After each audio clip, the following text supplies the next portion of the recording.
Something real is unfolding, not as symbol, not as metaphor, but as literal quantum reality. Humanity is dividing into two streams of experience, two Earths, same planet, same coordinates, but vibrating at entirely different frequencies. So far apart that soon those on one will become invisible to the other. Not metaphorically, physically, energetically, irreversibly. If you're here, if something beyond logic drew you to these words, if you feel that familiar electric pulse moving through your system, you're already among the 1%.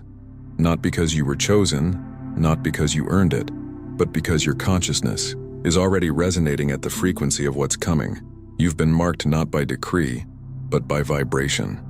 This isn't spiritual fantasy dressed in scientific language. It's the exact point where ancient wisdom and quantum physics meet. What mystics called ascension and physicists describe as quantum bifurcation. It's the moment consciousness hits a vibrational threshold. The current reality structure can no longer contain and must leap into a higher dimensional expression. And that threshold isn't years away. It's now. Do you sense it? Time-compressing reality, destabilizing synchronicities that defy probability becoming daily occurrences. That's not your imagination. It's the quantum field itself preparing for total reorganization.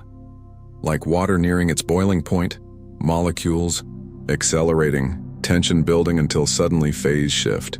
Liquid becomes vapor. Earth is at that flashpoint, and only those whose consciousness matches the emerging frequency will make the transition with it. Every great wisdom tradition foresaw this moment. The Hopi spoke of emergence into the fifth world. The Maya calculated the end of one cosmic age and the birth of another. The Vedas described the shift between yugas. Christianity encoded it as the rapture. Buddhism framed it as collective awakening, all pointing to the same quantum truth at a certain threshold of collective consciousness. Reality itself must transform. But this isn't prophecy waiting to unfold. It's already happening. You're not preparing for the shift. You're in the middle of it. Those flickers of impossible coincidence. Moments when reality bends around your intention. Experiences that can't be explained by conventional logic. Those aren't glitches. They're confirmations. You're already crossing over. Why must Earth split instead of everyone ascending together? 5 reasons.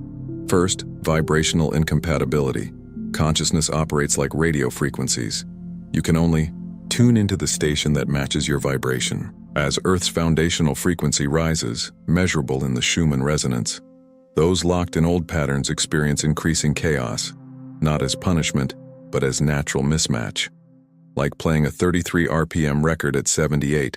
It doesn't sound wrong because the music is bad.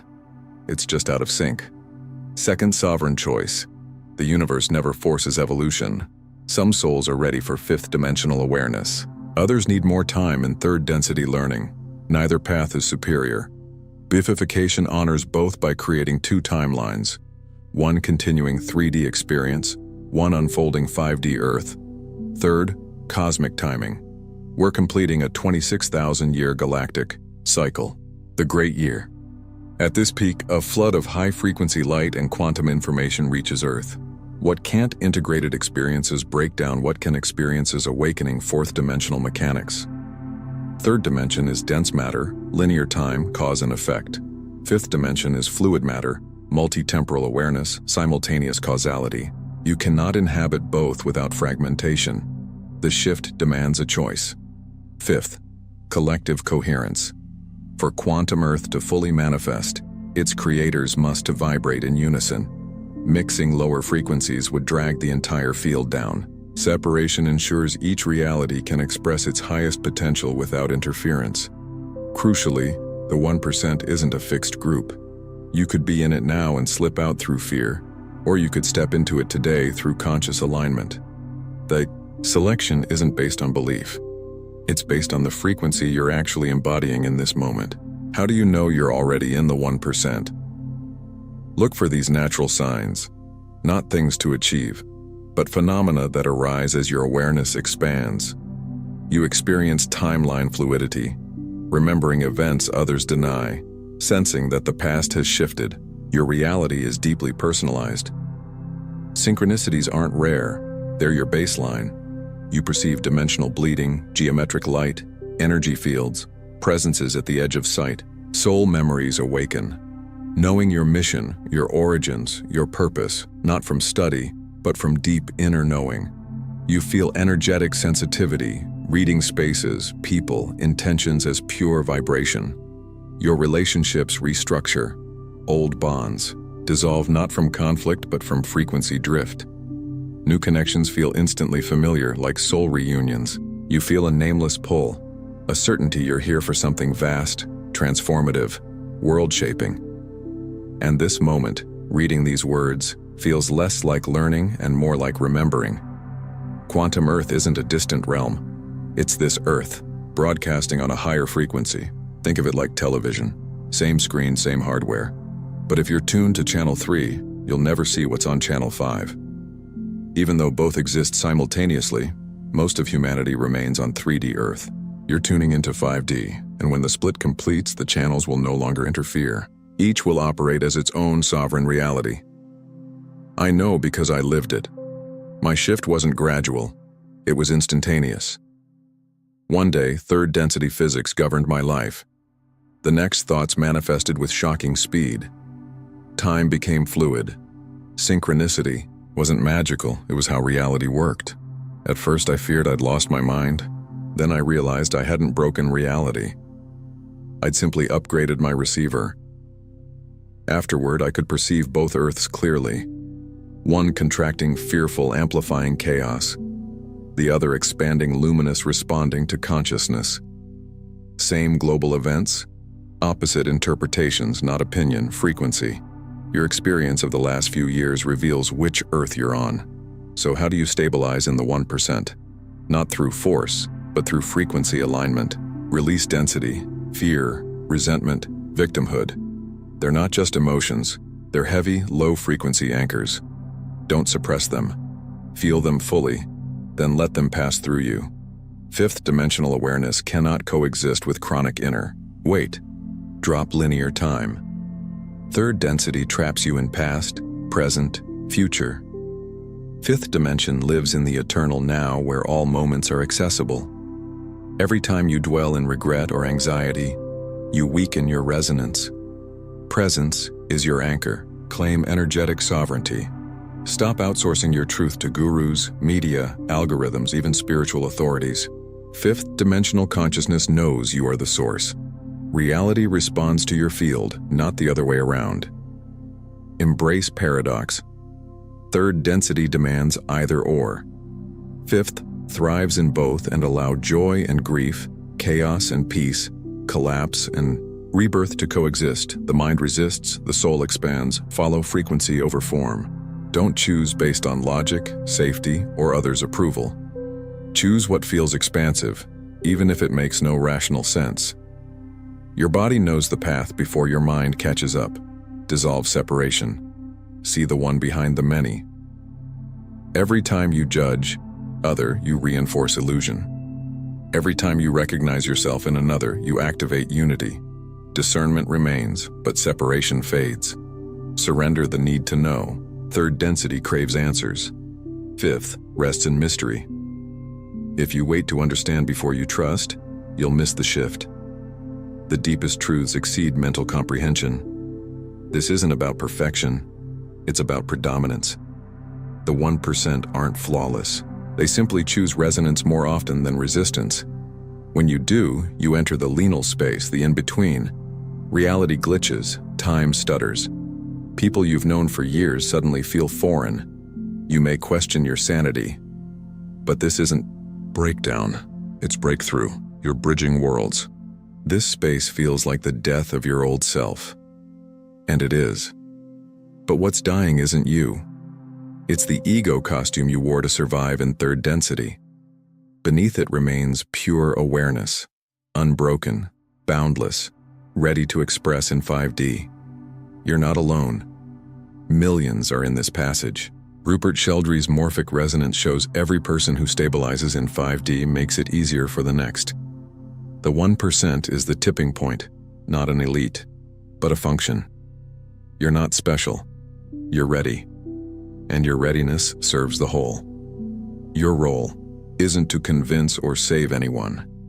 It's to stabilize your frequency so completely that your very presence broadcasts the possibility of quantum Earth. Not through teaching, but through being. Your soul tribe is already finding you, not by effort, but by resonance. When you meet them, you'll feel instant recognition. You've known them across lifetimes. You contracted before birth to reunite now to anchor this new frequency together. Soon, or perhaps already, you'll face the final choice. Not a decision in your mind, but a quantum leap in your being. Which Earth is home? For some, it comes through crisis. Everything built on 3D foundations collapses.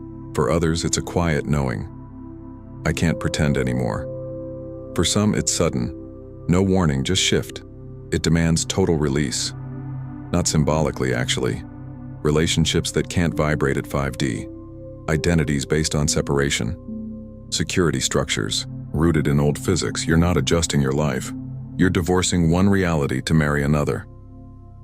I stood there once. Everything familiar was dissolving. I could cling or surrender. I chose quantum Earth. Not with confidence, but with willingness to be wrong if it meant honoring what felt true. In that surrender, everything reorganized. What I released returned in forms that could carry 5D frequency. Now I live on quantum Earth. Not perfectly, but consistently. My hardest day here is more alive than my easiest day in 3D ever was. Challenges remain, but they're catalysts, not punishments. I'm not a victim of reality. I'm consciousness creating it. Then comes the point of no return. Not with drama, but with quiet certainty. You're washing dishes or walking the street and realize I haven't been in third density for a while. The old world now feels like a dream you remember but can't re-enter. You notice what no longer affects you. Global chaos. It barely registers. Other people's fear. It slides off. Third, density.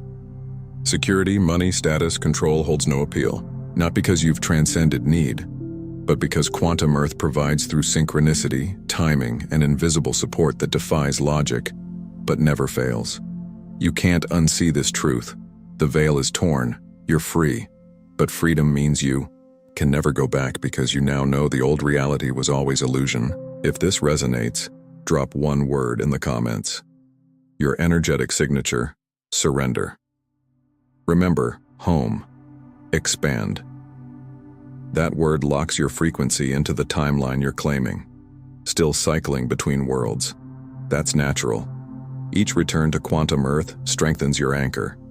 You're not failing. You're practicing. Subscribe, not just to this channel, but to this frequency.